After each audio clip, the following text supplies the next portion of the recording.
welcome to Friday, the Real DVD Watchers. I'm Kayla. I just taped an entire video, and then I watched it, and it looked ridiculous. So I'm going to tape it again. Um, I chose this, I'm composed now, so I can do this. I chose a movie this week that was one of my most watched DVDs that I own. It's a movie that I've watched a lot. And I decided to do that because I did watch movies this week, but honestly, I watched movies that have already been on this channel, and I didn't want to re-talk about a movie that someone else has already talked about. So I was trying to think of a movie to talk about, and this movie I love. I love this movie. And it is kind of a girl movie, but guys that like it too, because I know guys that like it. It's Moulin Rouge. It is a musical starring Nicole Kidman and Ewan McGregor, and written and directed by Baz Luhrmann. Baz Luhrmann also did Romeo and Juliet with Leonardo DiCaprio.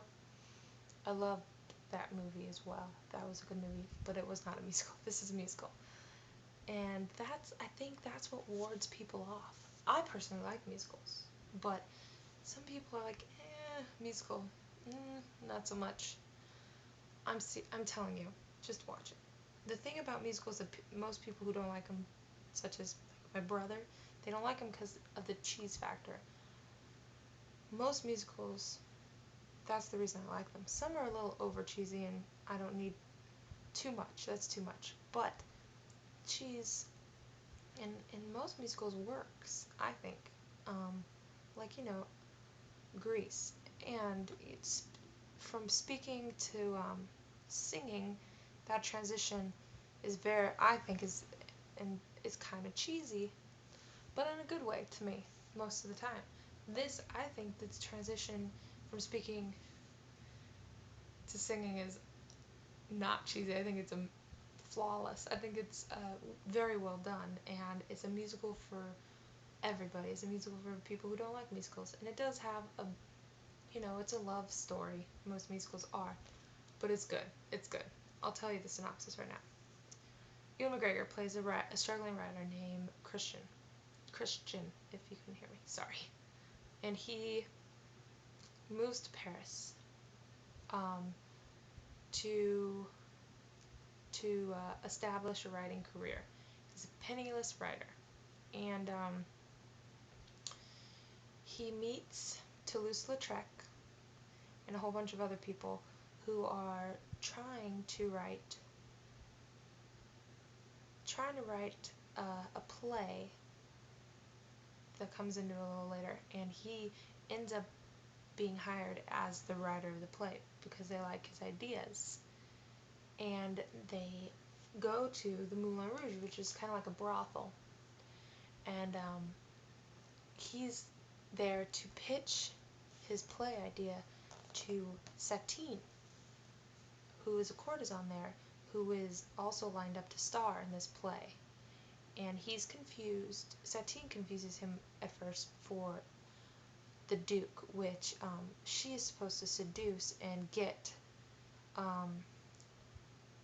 seduced so that he'll fund the play, and he's gonna front the money for the Moulin Rouge to turn into a theater, and for costumes and all this stuff. And she's like the most famous courtesan there, and she wants to be an actress, and she's supposed to seduce the Duke to get him to give money to their play. And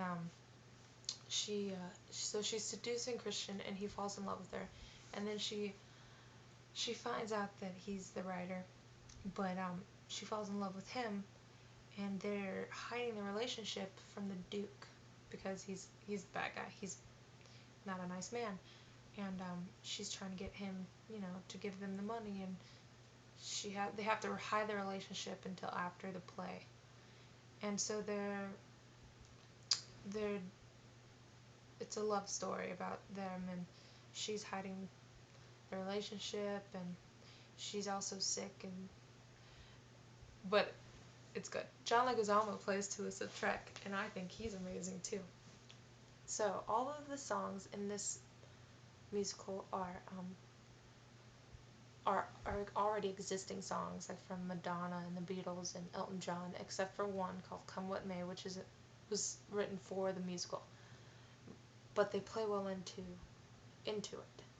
And Nicole Kidman and Ewan McGregor actually sing. That's their voice. And when Ewan McGregor sings, you're a puddle. Like, I love him. This is actually the first movie that I saw him in. I saw this before I saw Trainspotting, and oh my gosh. Whew. So, and Nicole Kidman has a beautiful voice as well, and she looks gorgeous in this movie, and they're both so good, and it's just good. I think that you guys should watch it, even if you don't like musicals. Just give it a chance, and I think you will be happy. And if you're not, well, you won't be happy because it's not exactly a happy movie. But if you didn't like it, tell me why. I want to know why. If you've seen already, leave in the comments why you didn't like it. So, Moulin Rouge. That is what I picked. When I'm sick, this is usually the movie I watch. One time I had like pneumonia or something. I don't remember exactly what. I was home for 4 days. I watch this every day. I watch this once every day. Yes. I'm that geeky and I'm able to do that, but I had to because it made me feel better. And I know all the songs. I sang along. So yes, Moulin Rouge. I recommend it. And so that's my review. Hope you enjoyed it. Hope it wasn't too boring and rambly. I hope you understood it. This was way more understandable than the video that I recorded earlier. Oh my gosh, that was embarrassing. So I'm glad I redid it. So yeah, go forth and watch, and I will see you next Friday. Bye, have a good weekend.